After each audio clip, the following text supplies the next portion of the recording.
Forgot about you. Nope, not that lucky. So we're not that lucky. All right. How you guys doing today? Good.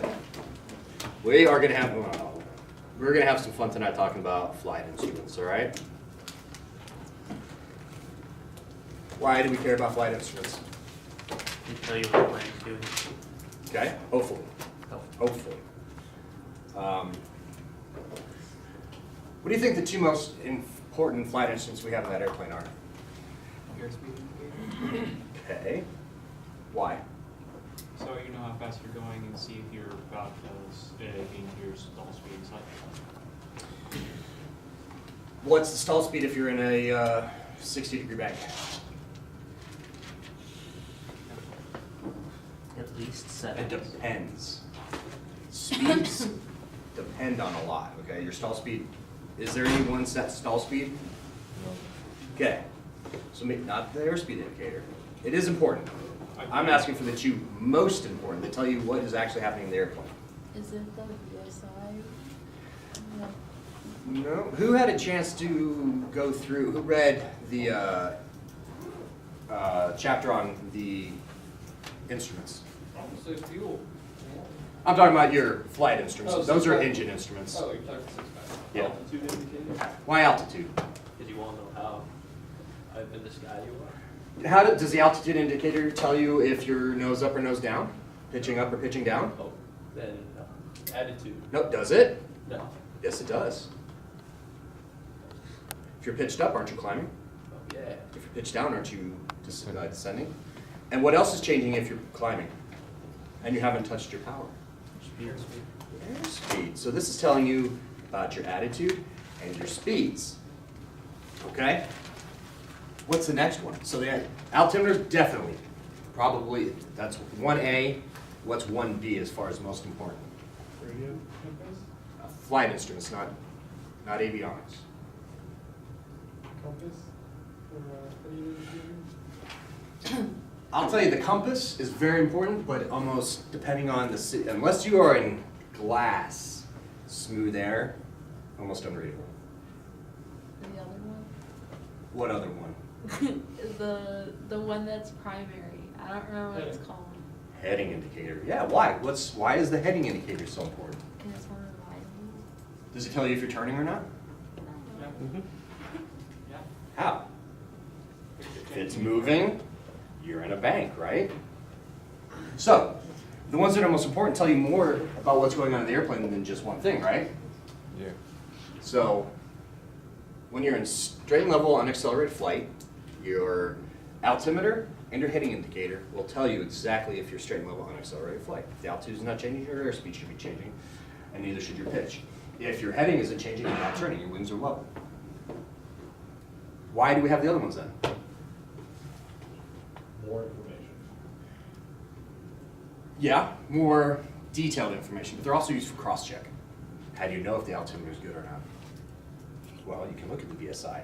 If it's showing a climb, and your airspeed indicator is showing a deceleration, but you're showing straight and level, which one's incorrect? The altimeter's got to be bad. Okay, so this is why we're gonna talk about this. All right, why do we go through this stuff? Why do I ask you guys questions? Why are we covering this the way I want to cover it? What is this helping you guys out with? Oral exam. Yeah, it's troubleshooting the situation in the airplane. It's to help you become better pilots, to become pilots. All right, the whole point of this is to understand how they work so you can determine if something is wrong. Because it's easy to read the altimeter at 2,000 feet. Yeah, we're good. But if these other two are showing something totally different, now maybe you should suspect what's going on with that. So that's where we're going to go through this, how they operate, okay?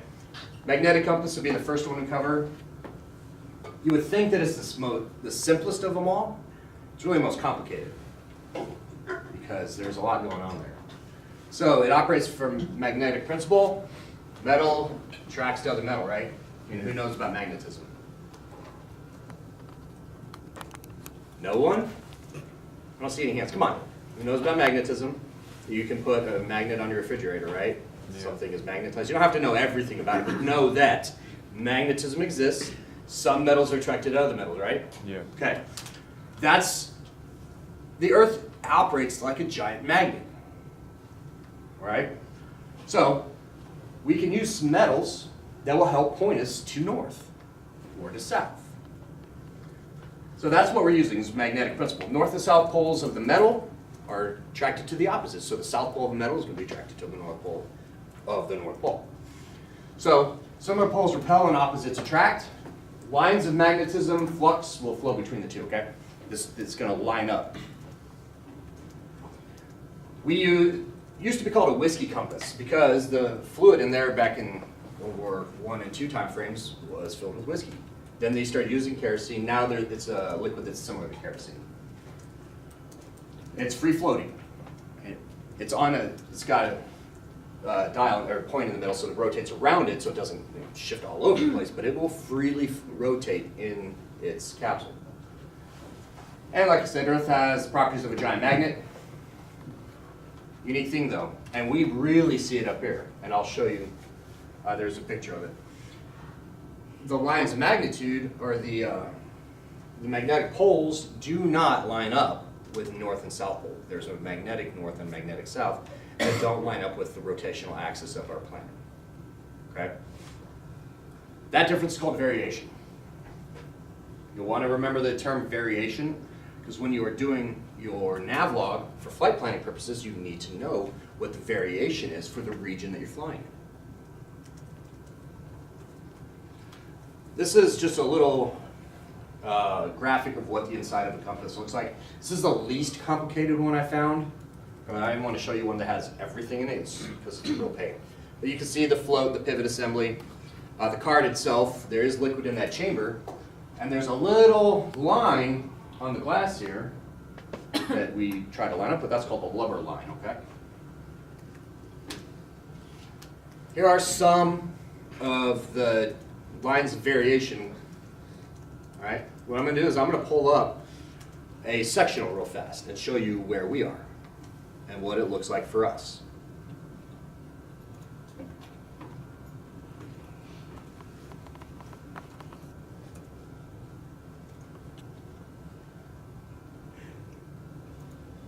If I can remember my password.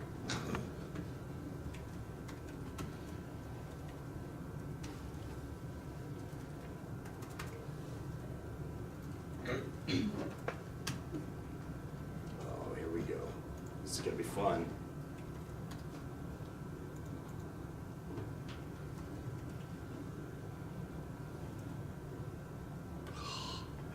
Maybe I won't. Joe, what's the other flight planning app that or website people use? Garmin? Not Garmin.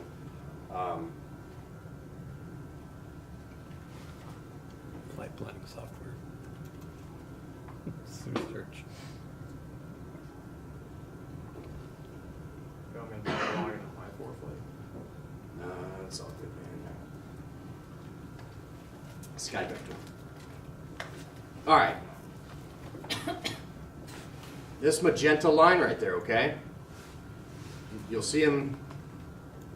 There's one there, and they're all over the place. Another one over here. Another one over here, all right?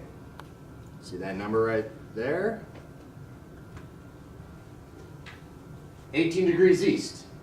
That is the variation at that location. So when you're doing flight planning, you need to be aware of these, and this is going to help you find the compass heading when it comes time to setting up and what you're actually going to fly on a flight plan, okay? That's down the road, but it's depicted on our sectionals. So there's one right here, right near Anchorage, and that's 17 degrees east. And that's how deflected magnetic is from true north.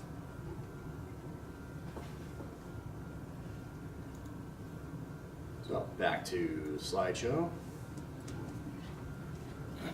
All right, the mag compass is going to indicate the direction of flight relative to magnetic north. Again, back to the Earth acts as a giant magnet. There's nothing else. The only electrical properties that this has is for the light to display it when you're flying in the darkness. That's all that goes to it. It's just a magnet that's floating around pointing to north the whole time. It's always tracking north. So again, subject to oscillations from the movement of the aircraft through the air. When it's really turbulent and bumpy out there, it is almost impossible to bump your mag compass against your heading indicator because you should correct that about every 15 minutes or so. And we'll talk about that later when the air is with that instrument. Marked on in 5-degree increments, north, south, east, and west are labeled north, N, S, E, and W, easier to read. There are errors. Who's heard of some of these errors down here? Okay, somebody explain the one of them to me. I can't explain. I'm not very good at explaining it. Okay. Is it- Well, which one have you heard? I've heard the acceleration and deceleration, but isn't that like easterly and westerly Okay, well, errors? so what's happening? I don't know why. Well, where are we? North or south hemisphere? The further north you go and further south you go, the compass is going to be more of an error into that direction, right? So if you're on the equator and you accelerate, it's not going to move. What's happening is the lines of magnetism, where did they go down into? The opposite pole. Where? The opposite pole. Well, as they're coming, they kind of create this flux around the planet, right? Well, where do they eventually they meet in the planet? Where at? Poles. So they actually go into the ground. When you accelerate, it's pointing towards the ground. That's what's happening. And that's why it is rotating in that direction. If you do it in the south, it'll accelerate will actually depict a south turn. Yes, ma'am. I watched a video about the laggers. I Mhm. think like the pressure is like different or something, where one of them takes a little bit longer. Yes. To like level out or something like that. So the one we're talking about right now is the ANS, the accelerate north, decelerate south. That's on an east or westerly heading. She's talking about the overshoot north, undershoot south. What happens is once you start a turn, you're doing a compass turn. If you are turning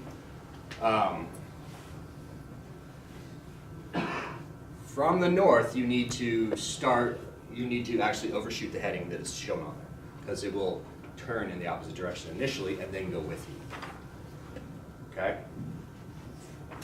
How confused did that make you? Compass turns are hard. You will have to learn about this. You have to do this in instrument flying, okay? When you shoot. So the next level, you'll really get to learn about the lag errors big time. Because you're going to have, your instructor in the DP is going to fail your heading indicator.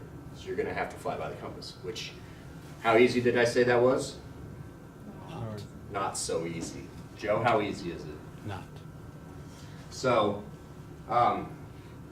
when you are turning from a northerly heading, you need to, well, if you're turning to that heading, you need to overshoot it because the compass will catch back up. Yeah. If you're turning to the southerly side, it's actually going to go fast ahead of you into the turn. It's going to turn faster than you're actually turning, so you need to stop the turn. When you're looking at it, if you are turning to, say, like 210 or something like that, you'll want to stop earlier, and then the compass will swing back.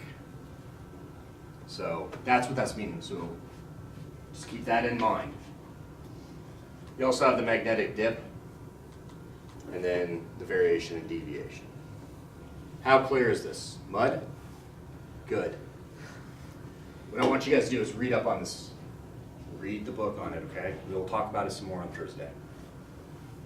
Because the magnetic compass, like I said, it looks like it's the simplest instrument that we have in the cockpit, when really it's one of the most complicated. So it is a royal pain trying to figure out what all this is. It's not easy to describe when you're not in the airplane.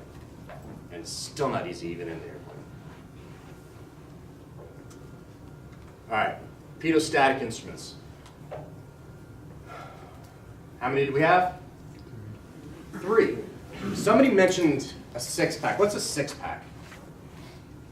There are all 6 instruments Okay. that are Why do we call it a 6-pack? pretty standard. Gives Six of them. But I see 8 of them up there in a row. That's fancy.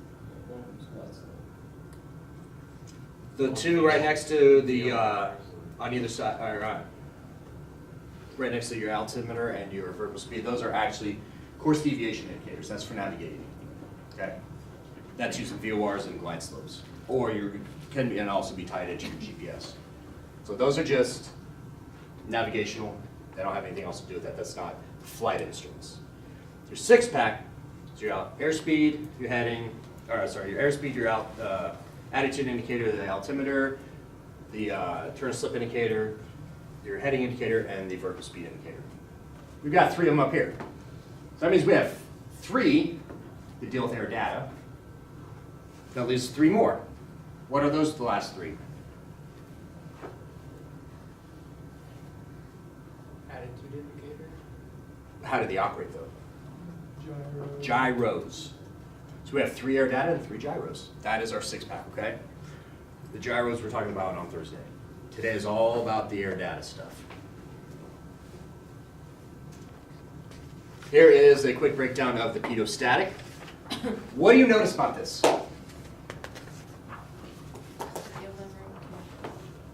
To what? Good. One of them is connected To? to the airspeed. Right? Which one's connected? Oh, the people. Pitot. Yeah. Pitot. Good. All 3 are connected to the static board. Only the airspeed is connected to the pitot probe, okay? And what else do you notice about the pitot probe? It's heated. It's heated. Is that an anti-ice or a de-ice system?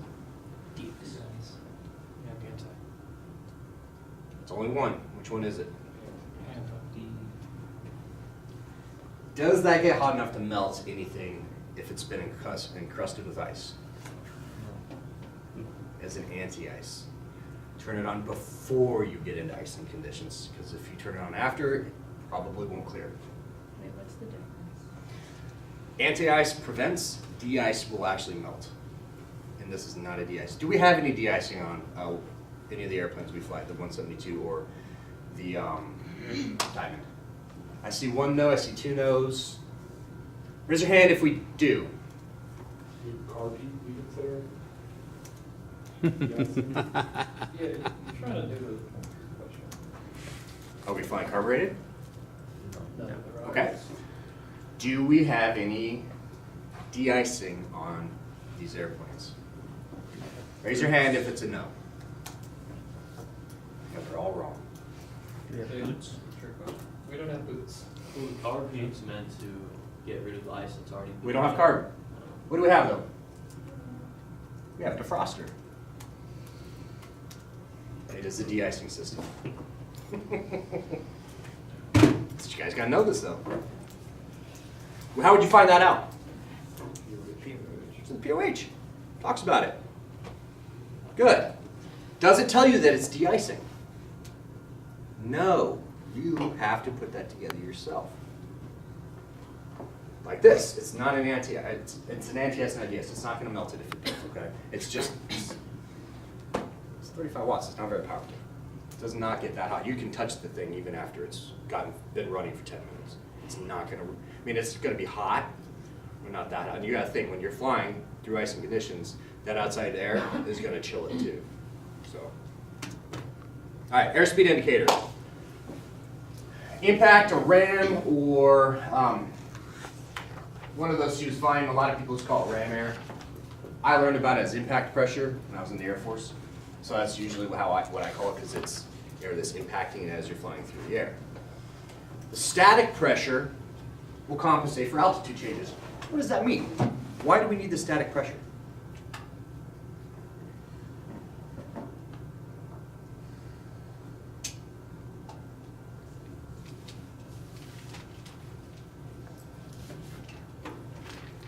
Pressure changes in the altitude would affect how much is impacting Pitot because if there's more air that's going to get you going faster than you want More air.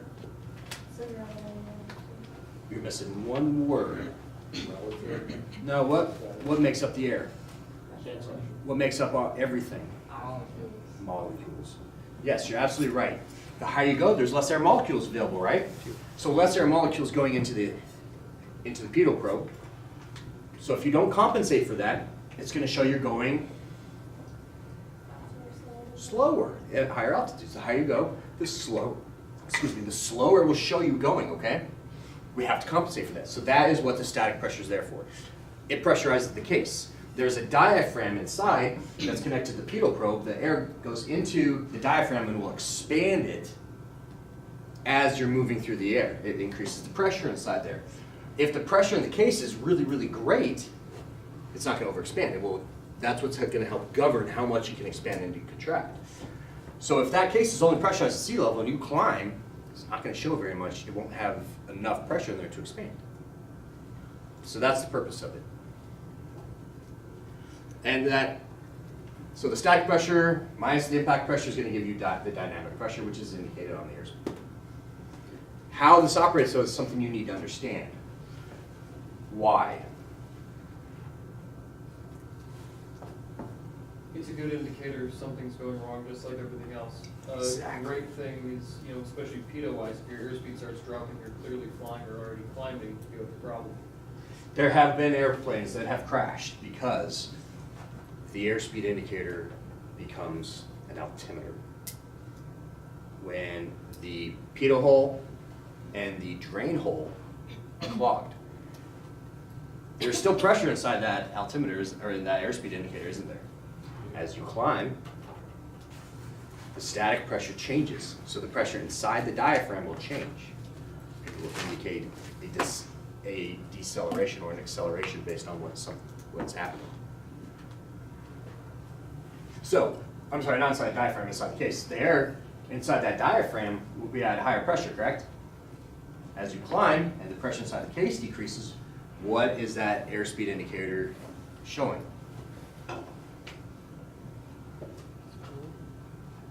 I'm sorry, louder? Remember, the pressure inside the diaphragm is higher. You're decreasing the pressure in the case. So then it would show that you're getting It's faster. going to expand. You're going to show you're accelerating as you climb. Typically doesn't happen. So if it's showing that you're starting to accelerate too fast, what are you going to do? You're going to start pulling power. And more power and more power. Now you're going to start getting stick shakers and alarms and stall warnings, and you're showing an overspeed. What do? See how confusing that can get? People have died from this. There have been lots of accidents from this. So this is why you need to understand how this stuff operates. Types of speed.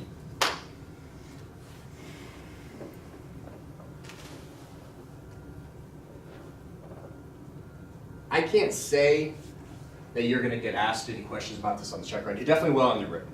This is going to come up on the written for sure. Check ride may or may not.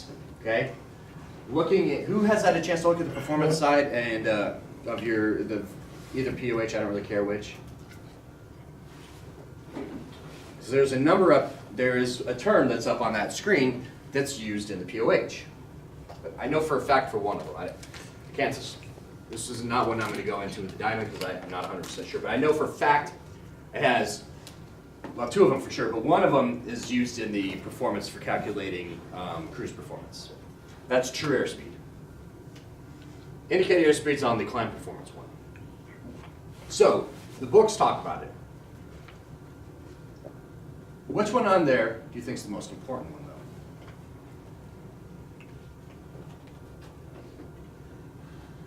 True airspeed. Okay, why?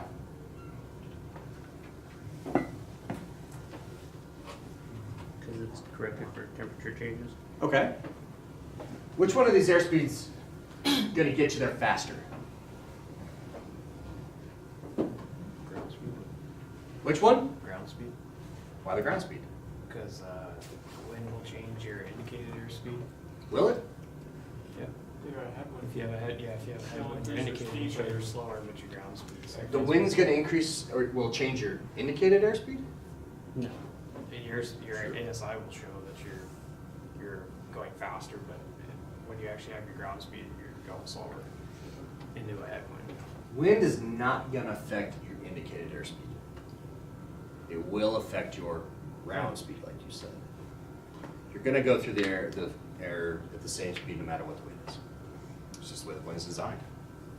Big power changes are not going to really change much of that. Your ground speed will vary a lot. What dictates how far and fast or how quickly we get to another place? If you're flying and you have a 20-knot tailwind versus a 20-knot headwind, greatly affects your ground speed. Ground speed's the big one. That's what we calculate for in flight planning, because you've got to figure out what the winds are and how it's going to affect what kind of a headwind component we're going to have. We calculate our ground speed out. We don't calculate the airspeed with the wind because we don't care. It's either pushing us one way or another, and it's not going to affect your airspeed. So, indicated is pretty simple. Indicated is what's on your airspeed indicator. So that one's easy to remember. Calibrated is a little bit more difficult.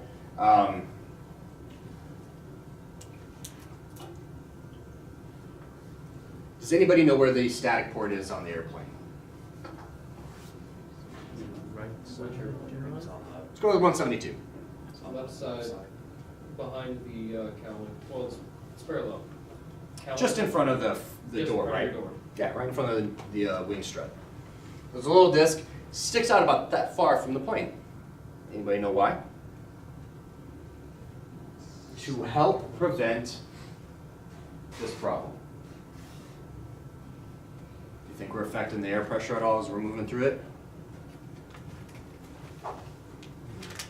You get what's called boundary layer air that's not really moving along the airplane. The closer to the skin it gets. That's where friction comes into play. Well, that's why it's out a little bit. So it's outside of the pressure difference that we create as we're moving through it. But there's still a little bit of an issue with that. So that's what calibrated airspeed is taking that into account. True airspeed is correcting for non-standard temperature. How does temperature affect us?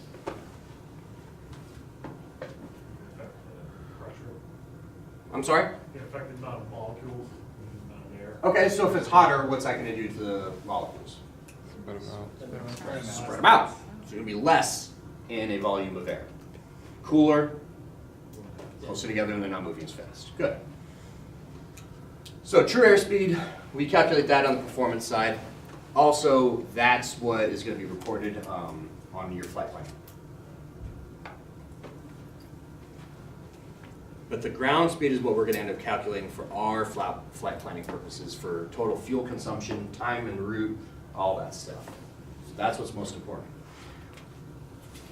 The airspeed and your gallons per hour aren't going to dictate, well, your airspeed is not going to dictate how far you can fly. Your ground speed will. If you have a massive headwind component, your range is going to be more limited than if you have a tailwind. So that's where this comes into play. Who is kind of confused by that?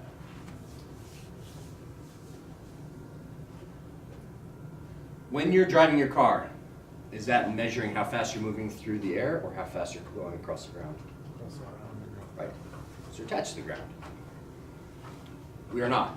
So that's why there's a difference. If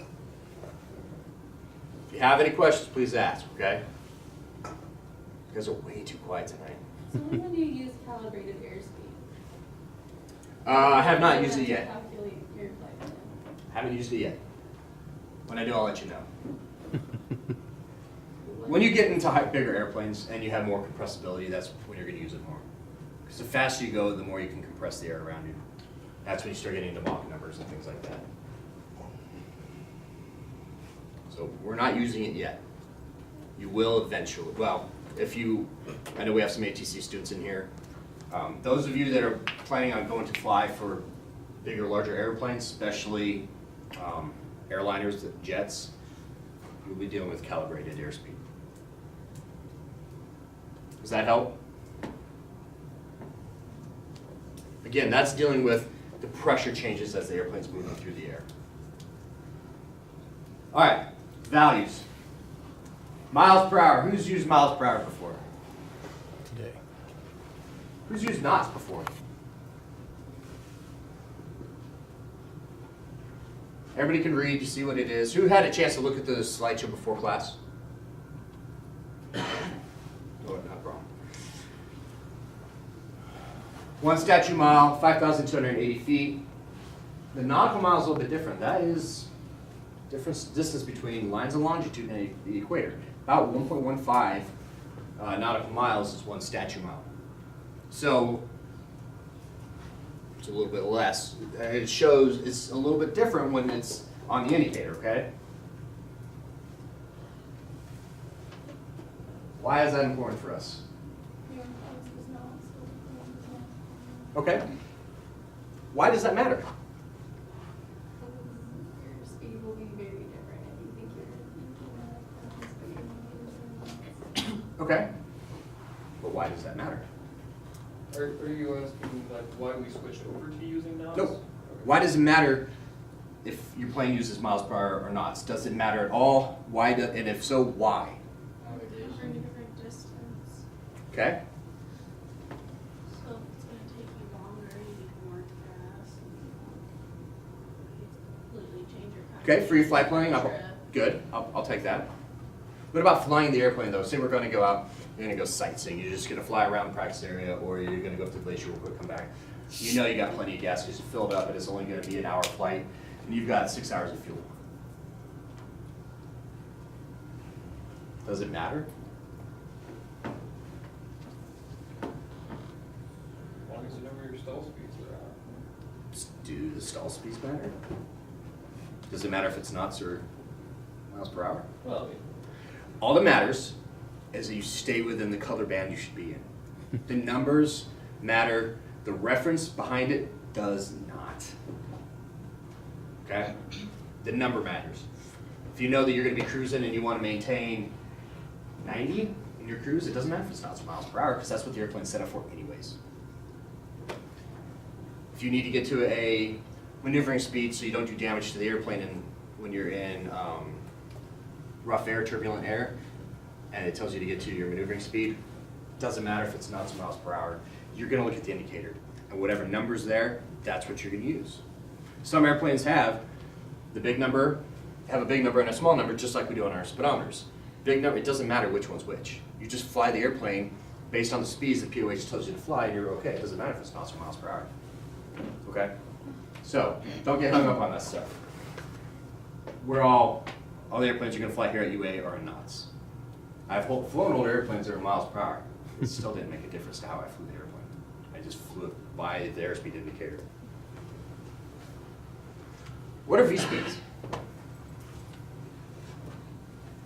Who's heard of the term V-speeds? Okay? What are they? They're different speeds for different maneuvers the plane's gonna do, like takeoffs versus, well, like your speed at the point where you're not gonna be able to stop again on the runway, that's about a certain length, but your speeds that you're gonna rotate at, your speeds you're gonna climb at, your speeds you're gonna climb at, no engine and all that kind of stuff. Okay. Where have you heard it from? I read about it. In? Yeah, like maneuvering speed. Good. And never exceed speed.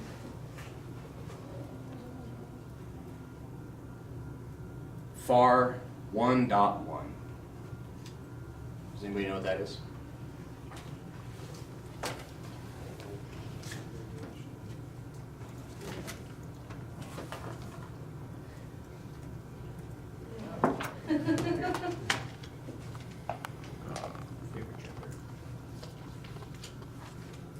It's very handy. definitions and abbreviations. Well, this one's going to be 1.2 because it's an abbreviation. Look at all those on there. So the FAA, oops, is the one that defines all this, okay? So yeah, you've read about them. They're important. You got to know your V speeds. You need to know what your maneuvering speeds are, your V sub A's, okay? V sub F, sub FE, landing gear is not a problem yet. VNE, who heard me talk about that? VNO's on there. VR, yeah, exactly. Okay? So all speeds you're gonna have to know. They are in the POH. Not all of them are in the same place though. Where's the rotate speed for the Cessna 172? What's a rotate? You start rotating, you start pulling back on the airplane, rotating for takeoff. You're changing the angle of attack of the wing so you can start generating lift at a lower airspeed. That's going to be in normal procedures. Normal takeoffs are going to give you rotate at this speed. Your VX and VYs, those are going to be in normal operating procedures also. Your best glide, where would best glide be? The V sub G.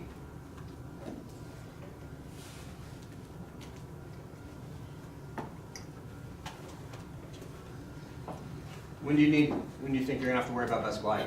Emergency. An emergency, so where is it gonna be? Emergency procedure. Emergency procedures. Okay?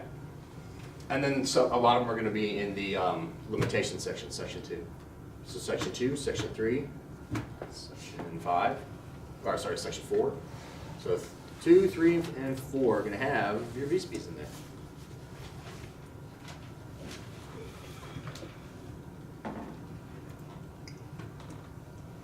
They're not, some of them are marked or can be taken, you can figure them out from your airspeed indicator.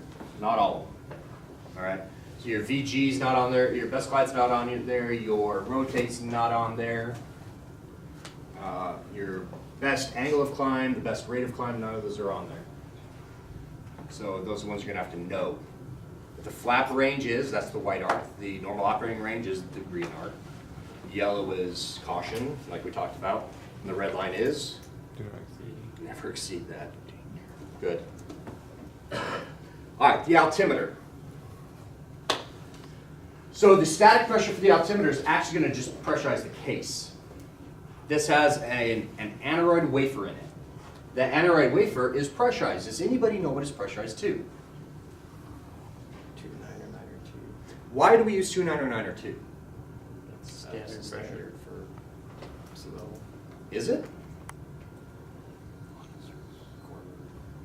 Internationally recognized. Yes. It is a set plane that we use. What else is part of that? 2.9 or 2 inches of mercury and 59 degrees Fahrenheit. or most everything's in Celsius. Oh. 15 degrees Celsius. Good, very good. That is a set, that is used by engineers, and that is all it is, because 15 degrees Celsius and 2.9 or 2 doesn't usually happen at the equator. Okay? It is just a plane, a reference plane. 2.9 or 2 is what the aneroid wafer inside the altimeter is pressurized to. It does not change. Pressure around it in the case it does, and that's where the static pressure comes from. That way, as you climb, your pressure should, so the aneroid wafer should expand. That will show a climb. And the reverse is true, okay? Those changes are reflected on the face of the altimeter. We've got 3 needles. How you read that is going to be very important. You're going to need to know how each of those needles work, and that is in your reading. I'm not going to go into all that. If you have questions, though, what do you do? Look at or ask them. Ask, okay? Colesman window. Who knows what the Colesman window is? What is it? It's like the little one that's off to the side. Okay, I don't know. and what does it display? I'm not sure. It's the pressure. Pressures. Yeah, pressures. From 2.8 point, I don't know, to 3.1 point something. There's a range and you can select it. What are we setting?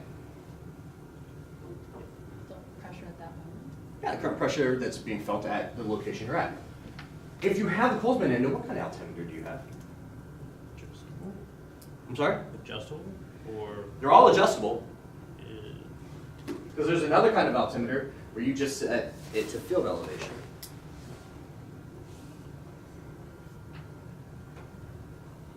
The barometric pressure. It is. It's called a sensitive altimeter. Because once you set field elevation, how do you know if that's changed? Or if the pressure's changed? Because you're setting it there just to the elevation. It's not changing. There's nothing. There is no Colesman window on that altimeter, on a basic altimeter. Doesn't it measure the current from like the air it had a few seconds ago? It will only measure the pressure that it's feeling. So when we're in flight and we have a sensitive altimeter, say you take off out of here. We're gonna go on a cross country to Talkeetna. The altimeter setting at Merrill Field is 2980. So we set 2980 on the altimeter. We take off. We're climbing out. We're heading over the inlet. We're coming up on Sleeper Strip, which is on the other side between Point Mackenzie and Point Noneg. We contact Anchorage Approach. Anchorage Approach, Skyhawk 7920 Sierra Papa, 2,500 over Sleeper Strip, heading to Talkeetna, request by following. They come back. Radar contact, altimeter set, Anchorage altimeter setting, 2982. What do you do now? Oh, so we're changing it for the pressures that are being felt along our route. You don't do that with a basic altimeter. You only do that with a sensitive altimeter, and that sensitive altimeter has a Colesman window. That gives us more accurate altimeter readings as we go through our flight. Because we're changing from column of air to column of air. So the pressures and the temperatures are changing as we do. As the temperature changes, pressure is typically going to change. So we have a sensitive altimeter in all our airplanes. It is a required item for instrument flying. Where do you think you find out about this information? In the regs. Okay? And we will get to that. Remember that. Remember 91.205 and 91.213. You can ask Joe about those, how many times he's heard my rant on those two regs. Too many times. It's just so everybody knows, this is my student, Joe Oval. Hey. He's a private pilot student with me. He is in here recording for one of the guys that's not in class. So, if you guys are going to miss, you can ask Joe if he would graciously record the class for you. Okay? And if you want to know what flying is really like, ask him. Because he gets to deal with me on a daily basis. All right, altitude errors. Obviously, we just talked about pressure errors, temperature errors, scale and mechanical. There's all sorts of errors. Anytime you deal with any instrument, there's going to be some form of an error. Is there error with GPS? Yes. Yeah. It doesn't have. It's not going to pinpoint you exactly to the millimeter where you're at. There's an error associated with it. So, same thing with an altitude indicator, same thing with an airspeed indicator, same thing with a VSI, as you'll see. All right, so pressure and temperature can throw these altitudes off. Here's the inside of an altimeter for you. There's your aneroid wafer. And you can see the static port, how they draw it coming in, pressurizing just the case. Okay.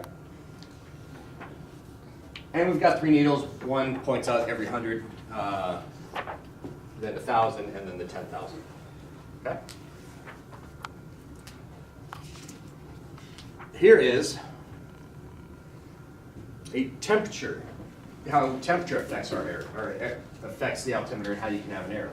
So if you're coming from a hotter temperature to a colder temperature, you will be lower. So high to low, look out below, works for both temperature and pressures. Which is your altimeter will be indicating higher than you think you are. And this is AGL. So the altimeter is showing everything in MSL. And what we're talking about here is what's true altitude. We haven't got to that screen yet. It's above ground level. It's AGL. Okay? It's how high you are above the ground. MSL is mean sea level. It's how high you are above the plane that we've decided to use of 15 degrees Celsius and 29.92 inches of mercury.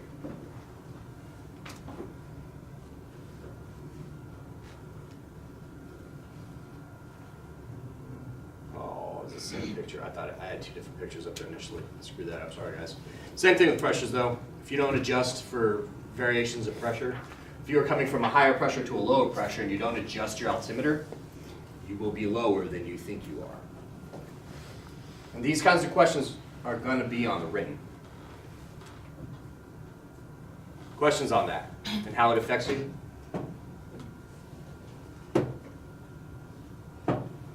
Okay. Here's your altitudes. Absolute altitude, true altitude is the mean sea level. Absolute altitude is your AGL. Indicated is, that should be your true altitude. Indicated altitude and true altitude should be the same, or pretty close to it. Pressure altitude. When do we use pressure altitude? Above flight levels. When is indicated and pressure the same? On a standard day. On standard day, when it's 15 degrees Celsius and 2902, or the conversion for your altitude. We're at sea level for the most part, so for us it should be 15 degrees Celsius and 2902. All right, true altitudes, altitude above mean sea level, and then density altitude. Which, I've asked you guys before, or I've talked about a little bit before, which of these altitudes is the one that will affect you, can affect you the most? Density. Why? If you go correct for low density altitude due to high temperatures, then you've got less lift. Good.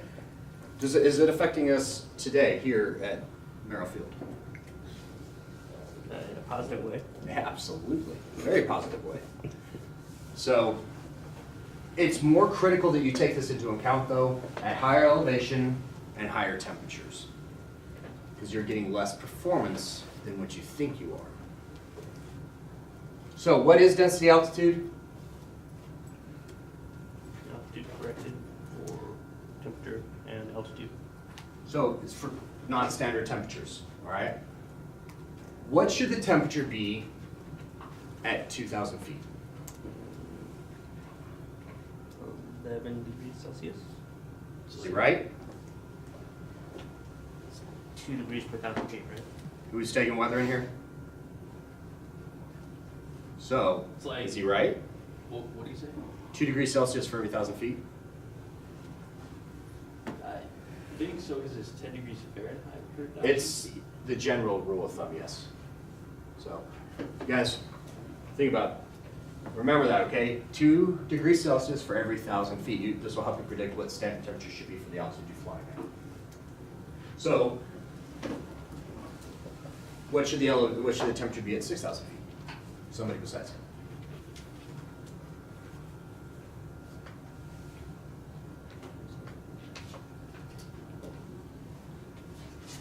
$3 Celsius? Yeah. What if it's minus 3 degrees Celsius up there? Are we in a better position or a worse position? Better. Okay, what if it's 10 degrees Celsius? Starting to get into some density altitude that's affecting our performance negatively good. So, this conversions you're going to want to do though. Who knows? What's a guess what's happening right now? What do you think the temperature is at 4,000 feet right now? Is it higher or lower than it is on the ground? Right here, right now, is probably lower. It's actually higher. Fairbanks, I guess, is higher. It's been higher here too. Really? Why? What's that called? Temperature inversion? Temperature inversion. Yeah, we've had inversions lately. Typically, the colder it gets, the more of an inversion we get too. I saw it, well, Joe and I did a cross-country tour of Kenya the other day, and it was freezing on the surface. It's 40 degrees at our altitude. So, pretty significant inversion going on that day. We have that warm front coming in from the Gulf, I think. Yeah. What happens when what does it indicate to you if pressure, if you are monitoring your pressure for a couple days and you notice it is gradually decreasing? What does that mean for us as pilots? What's that? It's some sort of weather system moving. Good or bad weather? The pressure's decreasing? Yes. Bad weather. Bad weather, good. Just keep an eye on that, okay? It's just a good way, if you have a low pressure system coming in, that's bad weather, typically associated with it. So just remember that down the road. Vertical speed indicator. This is one that I never really understood until I started working on my CFI. I knew how it worked. I knew that there was a calibrated leak. I knew that it used static pressure, but I never really understood how all that worked. Can somebody explain to me how that works? Just looking at it.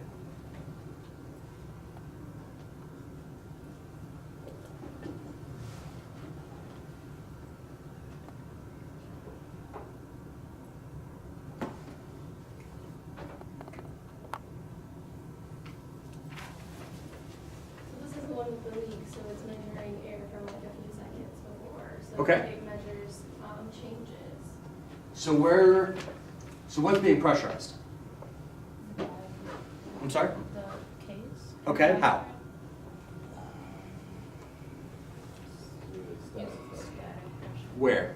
Where on there is that coming in though? from the little hole in the bottom. What little hole, which one? The one that it's pointing at. The one on the side. The calibrated leak? Is that what it is? Talking about that one right there? Yeah. So the calibrated leak?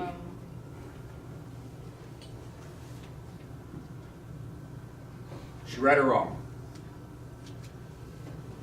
The air inlet, I'm sorry?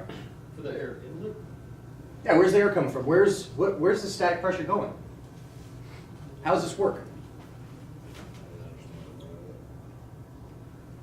'Cause do we all agree this uses static pressure? No other pressure source going to it, right? Just static pressure. All right, so where's that static pressure going? Inside the diaphragm. Okay, well, clearly, direct static pressure. Good. So that's pressurizing, but what's the calibrated leak doing? providing a difference. Basically. But how? It's, you have areas, You were right. y- She was right. Static pressure is going to that too. oh, shit. The calibrated leak is allowing air to escape out of it and come back in. So as we climb, and we had higher pressure in here, where's that pressure go? Back out through the static port. And then back in as you descend. As the pressure changes, this is depressurizing and pressurizing. So is the case, it has to. But this makes it happen slower. So momentarily, there will be either more or less pressure in here than there is in here. So if you're in a climb, momentarily there will be greater pressure in here. That's how you get a climb. And then as you level off, it all stabilizes again because it just a slow leak. They're both static pressures. That has two static pressures going to it. It's the only one. Altimeter only has the one, and same thing with the airspeed indicator. But static pressure is always pressurizing the case for all three indicators. You look confused. Who else looks confused? Who? Raise your hand if that makes 0 sense. No, Is it useful? Absolutely, you have to know that. No, so while you specifically. in your- I never understood how that worked. But You've got to know how this works. Like, they'll ask you, okay, well, explain the pieces to a vertical speed indicator. Oh, well, you got the diaphragm, you got the static pressure goes to the diaphragm, then we have calibrated leak. Excellent. How do we pressurize the case? I don't know. Static pressure. Does the vertical speed indicator, like, can you tell if you're going up or down? Absolutely. The needle will go up. So the numbers match on either side. And it will show a climb or a descent. And they go either way. Sir? So why does the altimeter not have that? Because the altimeter will show a climb or descent as well, at least relative to altitude. It shows it. This will show a trend. This will start showing an indication before it ever happens. Okay. Before it has a chance to register on the altimeter. So if you're starting to see that the vertical speed is showing a climb, but you look at your altimeter and it hasn't moved yet, no, you will start to see a climb unless you do something. Same thing's true in reverse. You don't ever try to fly by the airspeed, the vertical speed indicator, because it will be all over the place. It's very reactive. Pressure changes, like turbulence will show on there all the time. Yeah, I've seen You will see constant the needle doing this throughout the flight. Try keeping the altitude when it's doing that. You're going to be doing this the whole time, and that's going to just make that worse. Okay? So that leak just allows it to be quicker, that's all it does. Exactly. Okay. Well, it's going to very rapidly show you a difference that, hey, if you see it go up and stay up, you're about to enter a climb. Your altimeter may have moved by 10 feet, which is very imperceptible on the actual indicator itself, because they're radiated at 20 feet increments. This is a trending item. The altimeter is an actual. This is what altitude you are actually at. This is what altitude, what's going to happen very soon. You will enter a 100 foot per minute climb very soon, unless you either change your pitch attitude or reduce your power setting.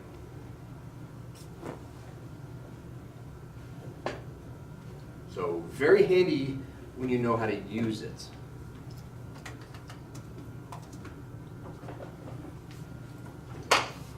Questions? I have a question on how you would read the vertical altimeter.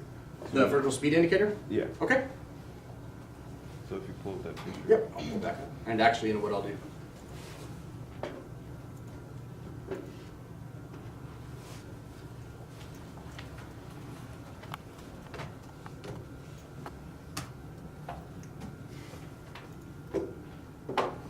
That's not working. All right, that's what the face looks like. Okay? So, you're flying along, and this needle starts to move. It's indicating that the plane is about to start climbing. May or may not have already started.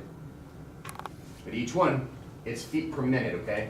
So here, if it's pegged right there, you're in a 100 foot per minute climb. So after a minute, you'll be 100 feet higher than you are. We usually, and it's very useful, especially for landings, because if you want a nice stabilized landing in the pattern here, it should be about 400 foot per minute, constant descent rate. If you're doing that, and you're nailing your speeds, you should be set up nicely to land at about between 50 and 55 knots near the 1,000-foot marker on Barrow Field. And it's pretty good for most. If you're on a 3-degree glide slope, it should be about 400 feet per minute for us in these smaller airplanes. Works out pretty nicely.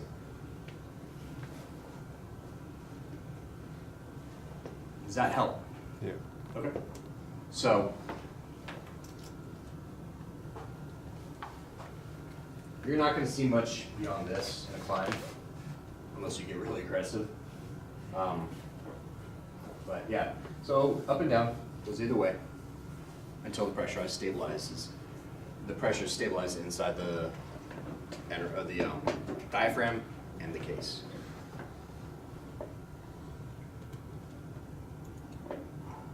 Other questions? Yes, ma'am. So it's the case air that leaves slower? Yes, And because then- that's where the what component? I don't remember. Calibrated leak. Oh, that's right. Okay, cool. And the air that's in the diaphragm stays in the diaphragm? That escapes also. Does? But that happens instantly, whereas the calibrated leak takes a Oh. second. That's how it can show the climber descent. Otherwise, if they both happen at the same time, it's an altimeter. Where does Well, it leave? it really not. If they happen at the same time, it's going to show 0 the whole time. Goes outside, back out to the ambient pressure outside the airplane. Oh, let's there's go like back. a little thing. Okay, now. Yeah, I'm going to take us back to this. So, alternate static source is open to the ambient air outside the airplane. So as the pressure decreases, it's got to go back out as we climb, because the pressure inside was higher than it is outside, so it escapes back outside the airplane. That's all it is. In or out of the airplane is how it's operating. And there's no filters there, but they're also very, very small. So, but what could be a problem with that? The altimeter? Yeah, well, it's open to the outside air. So what is a potential issue for us? I'm sorry? Yeah, you get something in there. The hole for the pitot probe is big enough that you could get something stuck in there. A bug could easily get in there and jam it. And it has happened. Sounds like it's gone. Aero-Peru Flight 602 crashed because they left. Is it 602? Pitot cover. No, I'm sorry. Bergen Air 306, I think, something like that, had mud dauber wasps that had built nests inside pitot probes because the plane had been down for almost 60 days, I think, and no one noticed. It was a 737. I mean, hard to look inside and make sure it's clear like we can on our little 172, where it's eye level with us.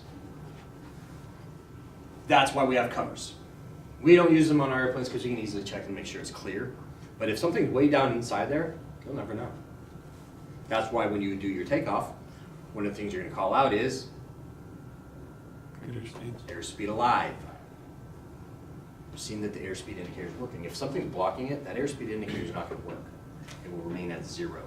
If you're rolling down the runway and you're getting near the tower and you've been at full power for about 10 seconds, you should be pretty close to 55 knots. 10 seconds actually should be close to, you should be climbing already. 5 seconds, you should be about 55 knots. And if that's not being indicated, because the indicator starts at like 35, what should you do? Power out, abort takeoff. Okay? Good question. What else?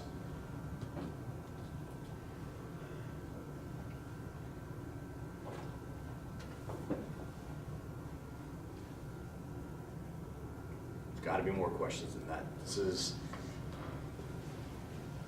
So who can describe this in detail? Come up here and describe what's happening in detail to us. And there's got to be questions.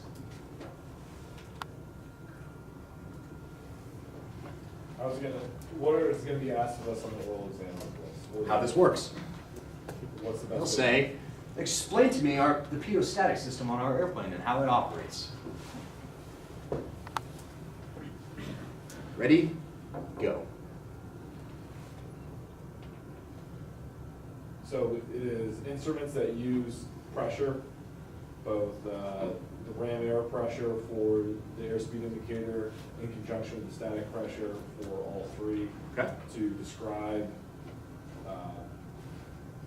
performance of your aircraft based on some of the pressures that it's at. The airspeed indicator uses a difference between the forced air pressure and the static air pressure to indicate how fast you're moving through the air.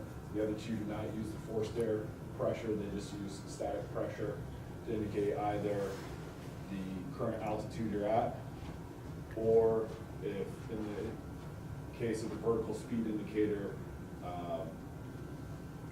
the lag between the outside pressure and the bleed off. Okay, so how does the airspeed indicator work? You said the difference between the dynamic and the ram air and the static. But what components are in there that does that? Is it the waffle, not waffles, wafers? Nope. That aneroid wafer is in your altimeter. Oh, okay. So, altimeter has an aneroid wafer. Is not attached to anything. It's just inside. It's pressurized internally. It does not change. That's why it's an aneroid wafer. The other ones have diaphragms. They inflate and deflate. So both of these have diaphragms in it. The air for the diaphragm comes from the static side. I'm sorry. The case. Well, and so forget about that for a second. The case on this one, on the airspeed indicator, is pressurized by static pressure.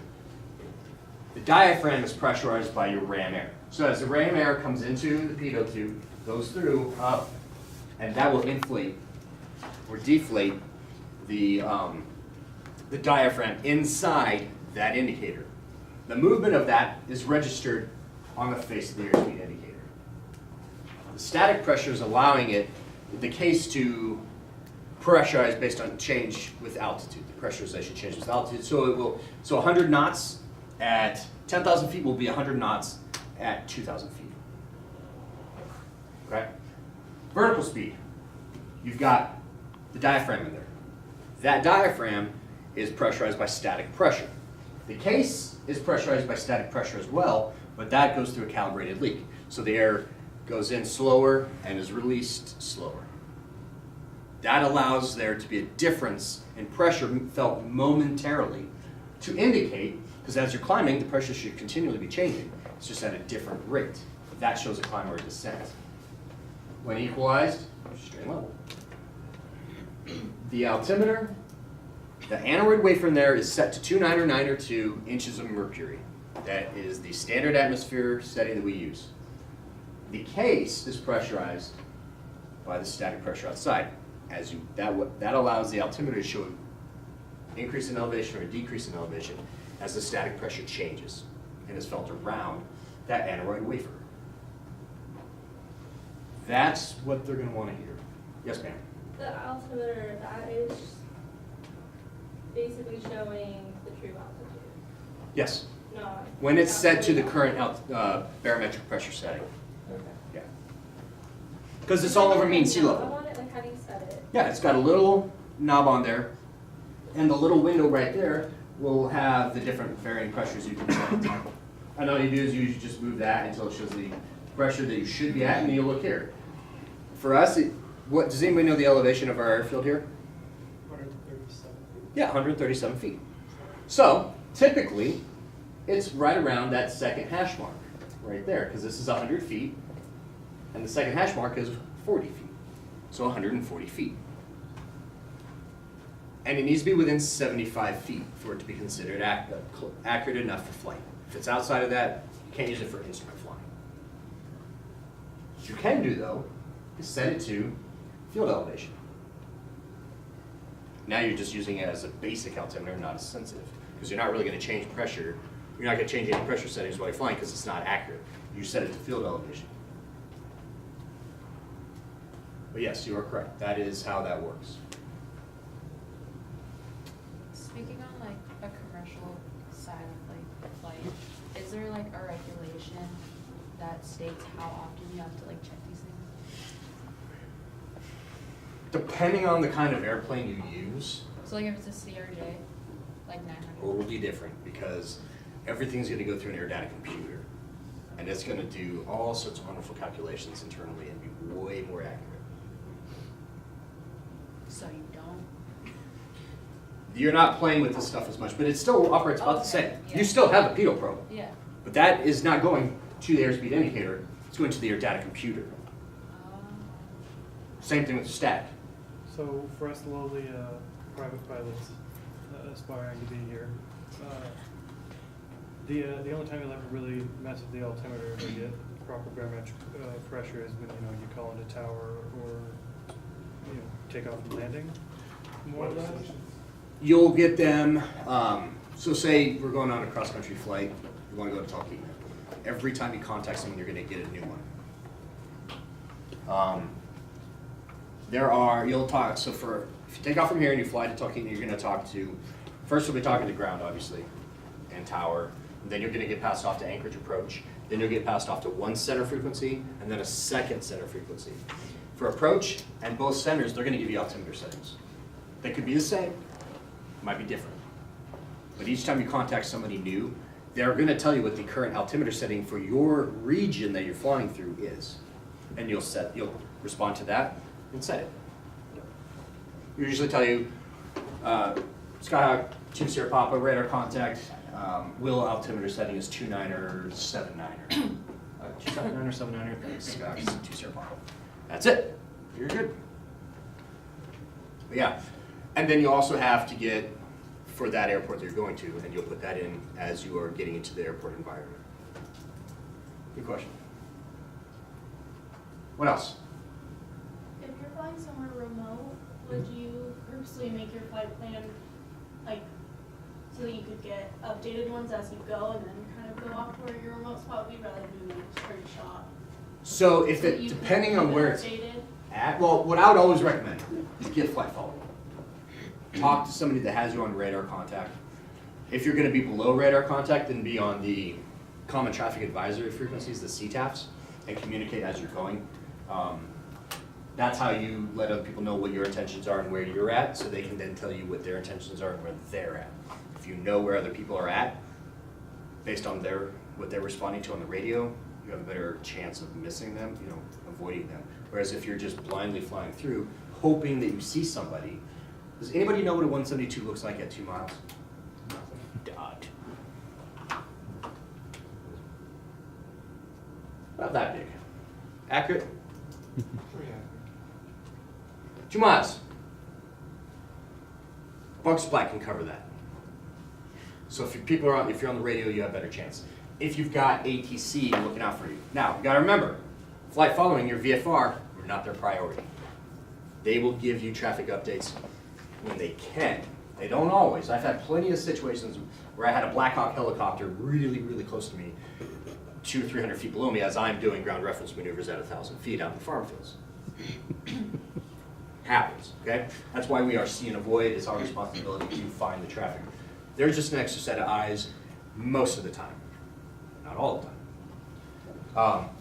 But if you're on the common traffic and you're communicating, and other people that do have radios, because it's not required equipment, VFR-day, but they do have radios and they are communicating, now it's a lot easier to try to pick out that little dot in the sky when you know where to look, or have a rough idea to look.